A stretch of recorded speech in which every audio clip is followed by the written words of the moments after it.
Hello, you out there. My name is Professor Justice Bawale. I'm the Dean of the University of Ghana Business School. Oftentimes we have required people to do things that we haven't told them exactly what it is. We want people of excellence. We haven't told them what excellence is. It's the same thing with leadership. We have wanted excellent leadership, but we haven't really actually defined what excellent leadership is. This program by PALI promises to bring you all the nitty-gritties of what leadership is and to peel off all the layers and the complexities of leadership and to simplify it for your consumption. I can assure you that this program promises to bring you all the insightful tips on leadership and how, as a country, we are able to cook this issue of leadership and to get everyone to play their part, the leader, the follower, and for us to be able to culture the context of leadership to the extent that all of us will be able to play our shared responsibility. And because this is a good program, I endorse this program for you, and I know that you won't regret spending your time watching it. A pleasant good evening, distinguished ladies and gentlemen. You are welcome to a conversation to reshape Africa. It's a series of interviews with identified and carefully selected iconic leaders on our soil who are making significant differences in their space. This is PALI Online, and this evening we have pitch camped at the office of one of Africa's finest authorities when you come to the field of international relations and diplomacy. He's a highly sought after personality, and I'm just privileged to have the opportunity to interview him, and I would be bringing him up very soon in a jiffy. Let me say that this is a special edition in the honor and in the memory of Ghana's first president, Dr. Osagyefo Kwame Nkrumah, and Africa's Millennium of the Year as voted by BBC. And then also we remembering the legacy of South Africa's first black president, Nelson Mandela, in the same vein. In the lenses of the institute I represent, these are iconic leaders who Africa must not lose them, even though they've departed. But the ideals, the value system they stood for, needs to be hammered and re-echoed even for generations yet unborn. So once again, you're welcome. My name is Paa Kumi Frank. I happen to be the founding president for Passionate Africa Leadership, and I introduce to you Dr. Vladimir Antwi-Danso. A pleasant good evening to you. Good evening, and good evening to your viewers. Thanks for having me. I'm also pleasant to be part of this very important occasion, and I really feel proud to be part of it. Wonderful. It's our privilege, and PALI Online is honored to have you, and we trust that our conversation is going to be fruitful and our audience would enjoy this wonderful time we have with you. I really hope so. Wonderful. So Prof, Doc, let's start going. The first question, or the first assertion that we want to take your comment on, is that there's a saying that everything rises and falls with leadership. From where you sit, in terms of your background, your research, your accomplishment over the years, and of course even as a citizen, you often come to a realization that sometimes systems are not working. Maintenance of simple traffic lights could go off for days and weeks, and you wonder, even local government substructures are not responding, and sanitation carnage on our road, and it keeps reoccurring. And so this assertion that everything rises and falls with leadership. What is your take on that in the face of our challenge with procuring simple public services? Well, certainly the statement is quite correct. Leadership means leading. Leadership means giving direction. Leadership means creating a mission towards a certain vision. And so when this vision is not realized, when there is no mission to carry on the project, then everything falls. And basically in Africa, leadership has been very, very unpleasant in all dimensions. In terms of the narrative. In the terms of the narrative about leadership in Africa. Because probably we haven't nurtured the correct leadership yet. Probably because of some other intervening variables. We haven't created those leaders, the type of leadership that we need for the African emancipation. Again, I strongly suspect also that leadership in Africa is faltering because of borrowed kind of thinking about leadership. The mindset, ethnocentric approach to leadership in Africa is also part of the problem. Because if you have something like democracy, that's right, in the Western thinking of democracy, that's right, in the Western thinking of human rights, then with all apologies, any idiot with all the credentials to become a leader becomes a leader. In the first place, democracy has been so monetized. So you got money, you can be a leader. But the money is not part of the attributes of a good leader. This is hitting. You know, so any idiot comes, money, he goes around, and they say democracy is numbers. He buys everybody and he has the numbers, he becomes a leader. He has his way through. Without a vision, without a mission, and so and the people perish. Exactly. The narrative about leadership in Africa is not pleasant. And therefore it's true that the rise and fall of any country's developmental effort comes down to leadership. Interesting. Doc has already cited our appetites, and then he's just hitting it and without missing words. Let me follow with this. In asserting to this fact, are we as a people conscious enough of the repercussions of poor leadership culture? Certainly. I mean, we are not conscious of it because we are being led to believe that leadership is other than what leadership should be. If proper leadership, a person who is knowledgeable, a person who is unassuming, a person who knows, who has a vision, he has a vision, he knows what was, what is, and where he wants to take the country. Interesting. You don't have those credentials, and you don't have the patience, and a person also must have that kind of leadership, that temerity, the boldness to say, I'm going this way. That's right. Ability to lead from in front, from within, and from behind. Wow.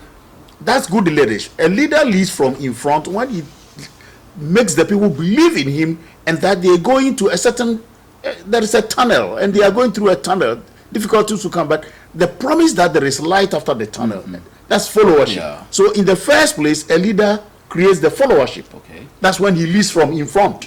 Like Nkrumah did, Mandela did. Exactly. Then when the pace has been set and the people know where they're going, you see them enthusiastic. That's right. And they are following what they have been told. Work and happiness. Exactly, work and happiness. Then the leader comes from within, because he's unassuming, he's with the people. So he comes from within the people, he comes in between, and then they are all moving together. Wow. When he is convinced that the path is already done, you see the leader moving from the front, the middle, and he's now behind, staying back and steering them. Wow. Guys, no, we are veering. Guys, and that's what a leader does. This is so beautiful and beautiful articulated, and I'm just having a mental picture. We don't have them. Dr. We don't have them. We have a leader who says that I am, follow me. That kind of orderly type of. I know the place. And when even the people don't want where they think they are going, he tends to be a dictator. Yeah. He tends to change the constitution and say, I'm going for a third term. To suit. Exactly. Things like that. So until we get that kind of leadership, transformational leadership, a leader who knows that, look, this is where we were, this is where we are now, this is what we have to do in order to move from where we are now to where we ought to be. Wonderful. Transformational leadership. Wonderful. That's what we lack. Wonderful. Viewers, I'm sure you are also enjoying and taking notes even as you're watching Facebook and YouTube live. Interesting. Let me follow up with this. Doc, with this beautiful narrative, do you see a conscious or a deliberate effort to find solutions to our predicament in terms of we don't have it all, in terms of we are challenged, we've yet to define our national aspiration and even our national priority? Do you see an effort being made, institutional effort, community leaders? And you have been in the academic space, for over 3 decades or so, impacting knowledge and grooming the next generation. Do you see that conscious effort that we have a challenge and therefore we have to work at it so that a future can be bright? The point is that every leader promises this, but unfortunately, because they don't know, people usher themselves into leadership without even knowing the task ahead. And when they come and they're overwhelmed with whatever it is, then what they do is to promise the people more things, exploit the people in their quest to do something. The reality dawns on them. Absolutely. So the point is this, that we really have those leaders in Africa that actually know what to do, that actually know the predicament of Africa and how to move Africa away from the doldrums of poverty and the doldrums of non-performance, etc., etc. As it is, most leaders come and what they do is to try and make sure they sustain themselves. And sustenance means building clientelism, building clients around the country. So they create a condition where democracy seems staying. So they got the vote from here, got the vote from there, they made one road there, one road there. So it's a patchy kind of work to show that kind of developmental effort. But these things keep us always in the doldrums of poverty because we borrow in order to sustain our leadership. So a leader comes, huge roads leading nowhere, huge factories that have no sources of inputs, huge debts, and the people see the fountains, the big roads and whatnot, and yet their take-home pay cannot take them home, and yet unemployment is soaring, and yet schools are dilapidated, and that kind of. But they call themselves leaders because they measure their leadership in terms of the number of those giant projects they've made. Which lead us nowhere. When a lot of people are out of school, or when they are in school, they are half-baked scholars, and then therefore they are unemployables. I like it. And if leadership is all that there is to it this way, then Africa will lack a lot. If you look at the African continent, we can count good leaders on our fingertips, and maybe we can get to that point. Yes, and I'll not hesitate to mention those people. I think. Yes. So, Doc, let me follow up with this because with the mental picture so well articulated.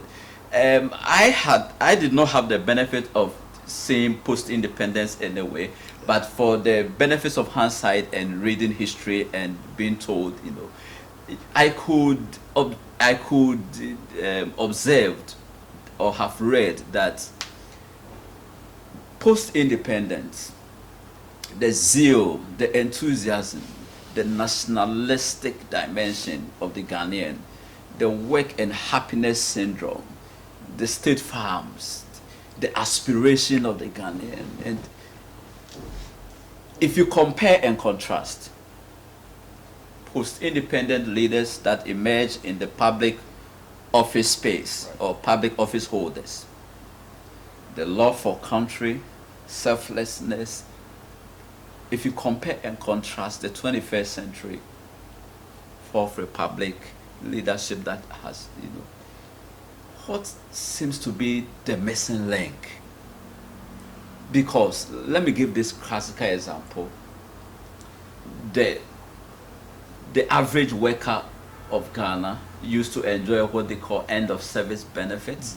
What is the missing link between the leaders of yesterday and the contemporary leadership?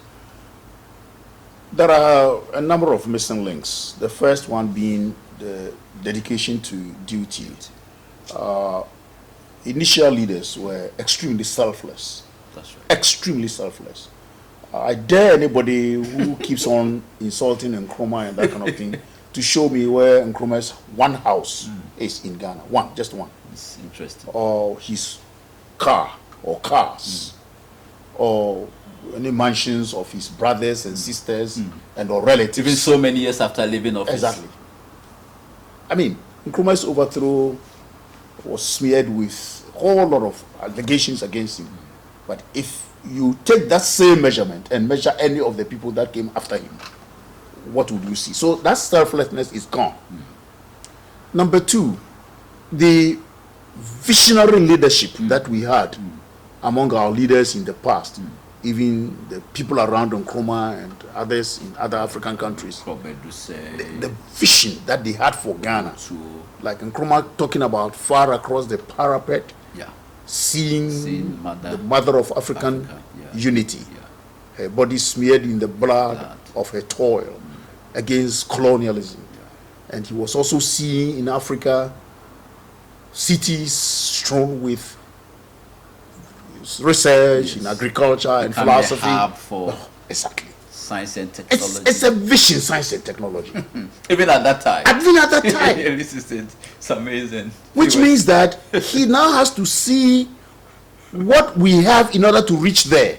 And he got to know that Ghana abounds in cocoa, diamond. So he planned his final 7-year development plan, 64 to 71. He was saying that by 71, Ghana was going to be in the middle income bracket of other countries. That's about $900 per capita. Ghana, we are still not there. Yeah, we are. It's interesting. We are still not there. How many years after his overthrow? Yeah, Singapore, Malaysia has taken exactly. And we're on the same. Singapore, another 2,600. Yeah. And we haven't reached that middle level, lower middle level. And Nkrumah, that's the vision. So the 7-year development plan was planted on cocoa alone. Wow. The cocoa price was then £320 a ton. And Ghana was exporting 550,000 tons a year. So he said, with this alone, we'll be able to reach there. Gold and diamond will be a reserve. Here is a president who reasons, and he has something backing him. Now, if you read the manifestos of today's leadership, do you see that conviction that this is what we have, this is where we are, this is where I'm taking you? I don't see that in any of the manifestos that have been churned out after the overthrow of Nkrumah up till this time. Yeah. Except to say that the current president has this mantra. I don't know. I was going to come to that. There are promises which are good, and I doff my hat for the current president because he is remolding Nkrumah's visions. Exactly, Ghana beyond aid. But without those tenets that make the people be part of it. In Nkrumah's case, I was just coming to that. Okay. This current president, one district, one factory, all those things. Sounds interesting, very. But they must be premised on some kind of a mission. That is that mission which is carried by the people. The people. Yes. That's the only difference. Beyond your rule. Right now, people are watching as if he is going to do everything. That's true. But in Nkrumah's time, people were anxious. They were part of it. Exactly. Voluntarism was strong.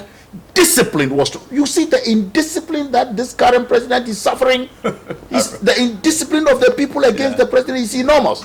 That people could get up and even insult him. School children. And Nkrumah didn't experience that. Why? Because the people were part of the mission. The vision was there. We were going to it. So that's one of the biggest missing link. Making the people part of the making of the vision process. So it's ownership is of the process. It's lost. And it's lost because neo-patrimonialism has come to the fore bigly. Neo-patrimonialism. People are sitting down. The government say he will do it. So let him do it.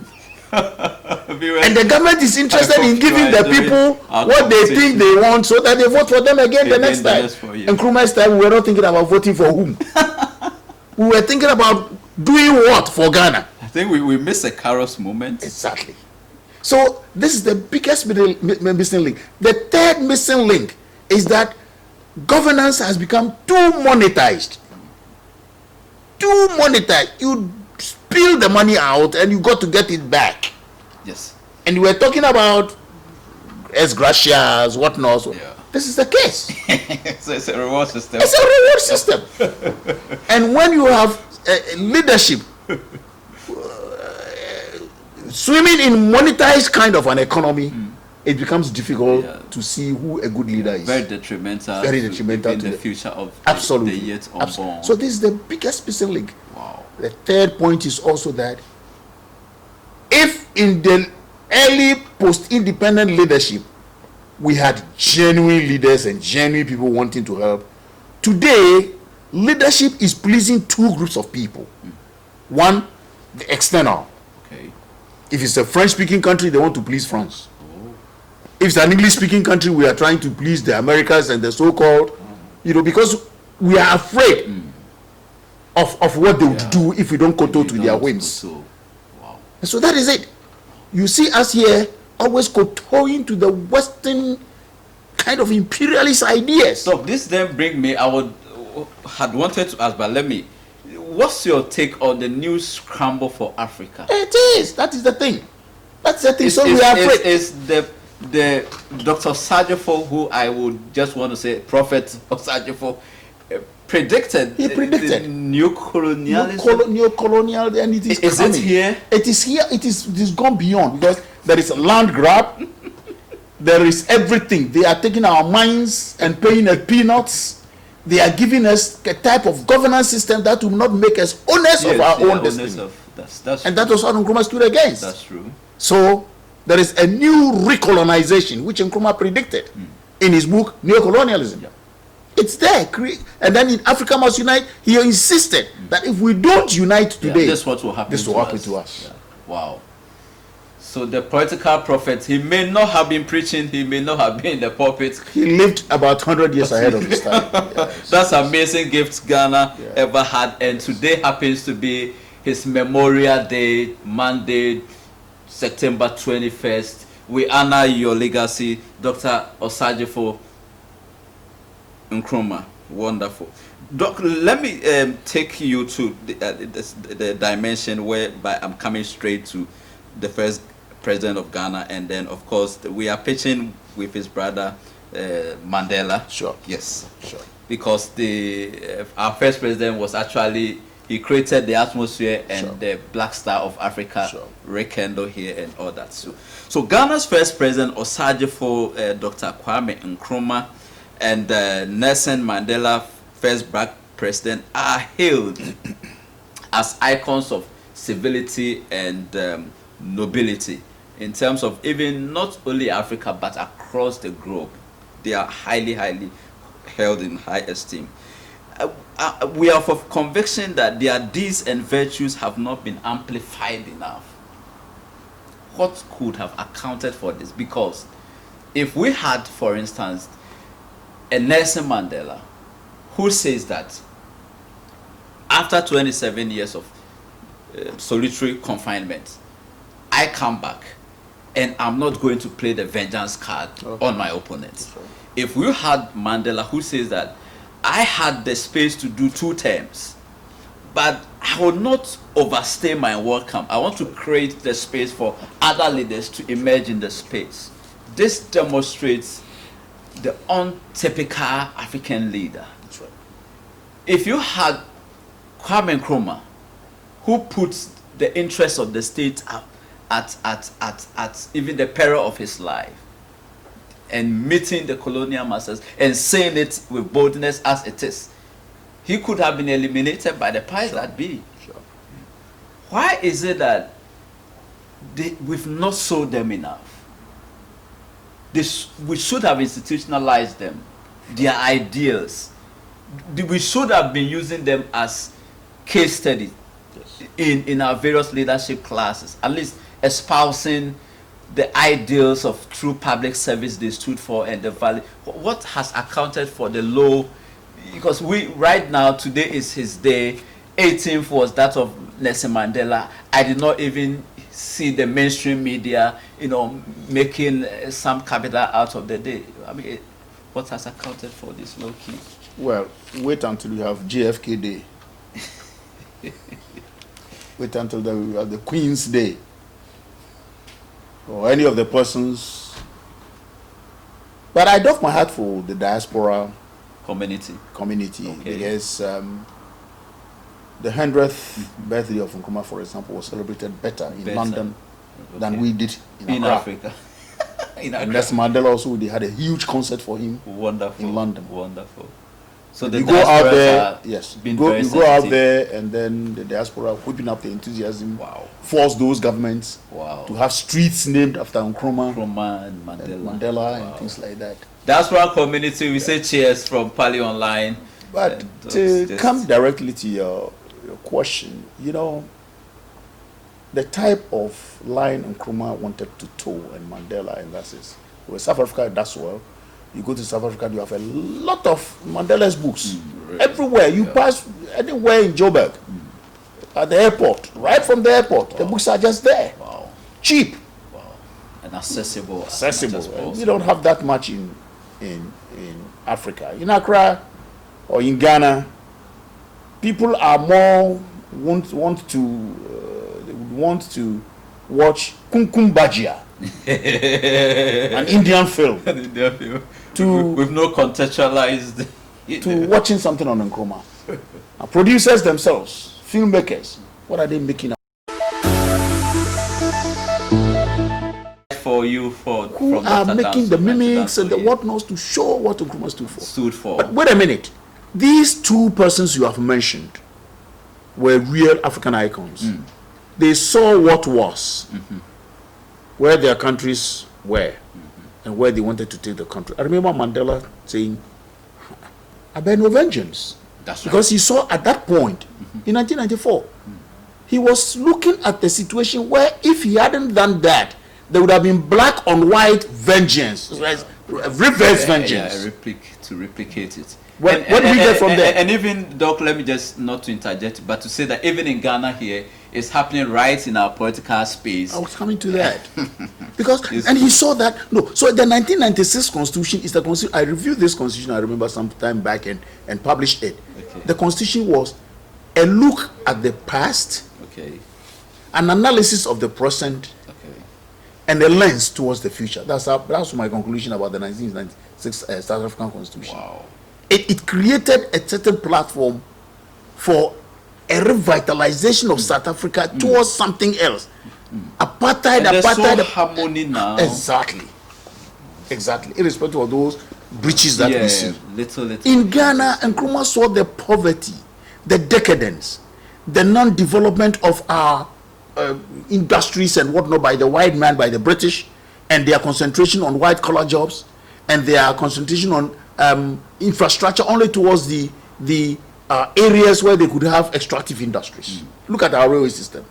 So Nkrumah saw this and brought about a system that would build upon the past for a bigger future. So free education, free medical care, all the free things was not because he wanted a vote in the future. He was strategic. That's true. He was strategic. All those of us you call us professors left and right. Please, we enjoyed those days. Even when Nkrumah was gone. We still enjoyed those That's days. true. Northern scholarship. The greatest poverty elements in this country were from the north. So he had a special northern scholarship for the north. Very targeted. So that today you have them big alhajis, big businessmen. They all enjoyed those days. So it was a strategy in order to create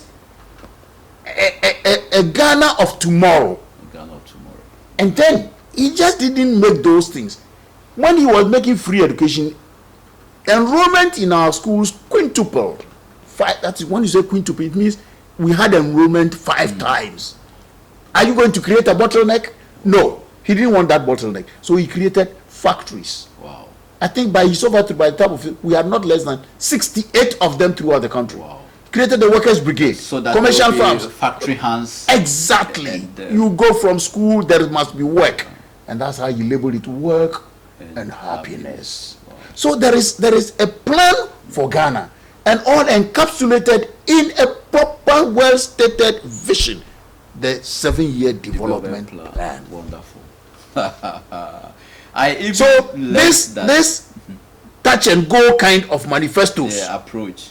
and you 4 years you are unable to even go halfway. Somebody comes and destroys everything you have done. Yes. That was not the leadership we had those days. Those days. The leadership we have these days is called vengeance leadership. Yeah, that's true.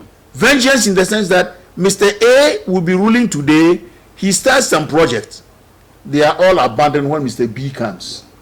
Because Mr. B wants to tell the clients that me too, my time, this is what I did. What I did, yes. But everything Nkrumah did was for Ghana, Nationalist. not for clientele kind of situation. Right. It's so sad. I go to Kufuru and other places and I see some of the housing projects President Kufuor started. The affordable. And now had been abandoned for years. What do you call it? Thieves and miscreants. That's their haven. Have taken over. Exactly. And so that kind of leadership is so different today, because today leadership throughout Africa is one of satisfying the metropolis, satisfying what France would say, or satisfying what the British would say, or America would say, and satisfying their own selves and their own pockets. Wow. And that is the difference today. Wow. Amazing. And this right takes me to, Doc, the question of legacy. That's right. My observations and shows that in the advanced jurisdiction where we look to them, leaders are very sensitive about what's even years after they've gone. That's right. And their footprints, and I can even say that with Osagyefo and Nelson Mandela, it's clearly a testimony of legacy. That's right. Of course, those who are sensitive to faith, the scripture has also said that a good name is often better than riches. Do you, from where you sit, do you see that level of sensitiveness and level of mindfulness of leaders that exert or are in public office of trust? Do you see them being sensitive and being that, especially their action and inactions, reflecting the fact that years after they've gone, or even posterity would pass a verdict on them? I think there is no difference between the post-independence leadership in their quest to leave a legacy and today's leaders in their quest to leave a legacy. But they are different only in terms of what do you call it? Attention and or the meaning of that legacy. Meaning. Let me use the word meaning. All right. In Osagyefo's case and the Mandela's case, they were leaving a legacy not for themselves, like, oh, during Mandela's time, this is what he did. This is the book he wrote. This is the building. This is the road he, they were leading a kind of developmental life for posterity. That's right. Not for personal glowing. Okay. So they are leaders whom I describe as leaders who want to do things that will outlive them. That's right. That's the right word. That's the right word. Yeah. And you do the thing, you create a system that you think will outlive you. Even years exactly. after you have. But we now have leaders who want to see their products and be named after them even before they leave office. Amazing. No, in my own country, look at the parties. Yeah. During our time, we did this. During our time, we put the E blocks. During our time, we put the F. It's funny. These E blocks are for school children, not for the president who built them. And even, of course, to add that it's not somebody's pocket money. It's absolutely, it's the state money. So those leaders of the day, they all wanted to leave a legacy. A legacy that would outlive them, a legacy that is for posterity, a legacy that they mention their names. Yeah, during Nkrumah's time, this policy was there, and then today I'm mentioning the policy of free education, as some of us were beneficiaries. That's right. Those ahead of us were telling us in the universities they ate 4 times. Yes, that's free true. of charge, and they slept free of charge. Yeah. They claimed that you ate breakfast, you ate lunch. You ate lunch, and between lunch and supper, there was something called I forgot the name. What it was? Is it dessert? It's a certain snack or whatever. Okay. And you got to dress. You got to put on your gown. Wow. People call a kapompo. Wow. The black one, not with the. You got to, and then they taught you even how to eat in the dining hall. Wow. You know, all these things free of charge. I even learned that there was a time that a class went on demonstration that they've eaten chicken soup, and you know. There you are. Yes. And yes. it was becoming exactly. And it's amazing that in their generation they are not, you know, resolved to probably even improve what they benefited. Exactly. And, you know, So Nkrumah was doing this not because he wanted people to say that, because at a point in time when it is no longer needed, he would have been able to put them out. All he wanted to do is to create an army of employable professionals for the Ghanaian economy. That's the vision. That's the vision. Employable professionals. wow. He set up different specialized schools. There was Infantipim, Adisadro. And this was like, if you are not rich, your child doesn't go there. Yeah. Ghana, when he created Ghana National. Yes, Ghana National. When he created National, Yeah. Mobro for school. Wow.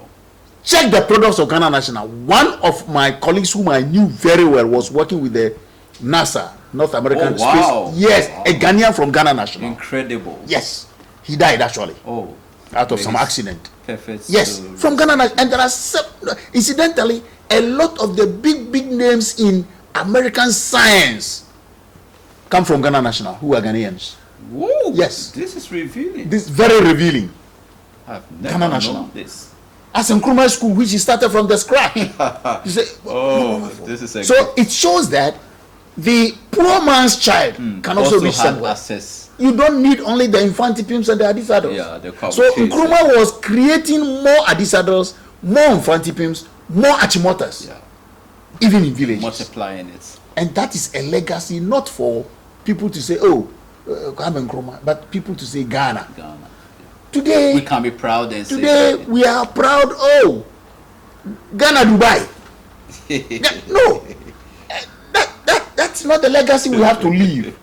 So that is the big difference. Then if we talk about the difference, they all have a vision to do something for Ghana, but the difference is that the old guards were more interested in a legacy that we can pinpoint and say it creates a developmental path towards a certain future. Wow. But the larger generation say were creating names for themselves. Wow. And even as they go around soliciting for votes, you see political parties pointing to what they did. Wow. The reason for which they say vote for me again. Viewers, we shall soon be ending the interview, but it's getting excited and excited. We want to just take a quick commercial break. We will be back.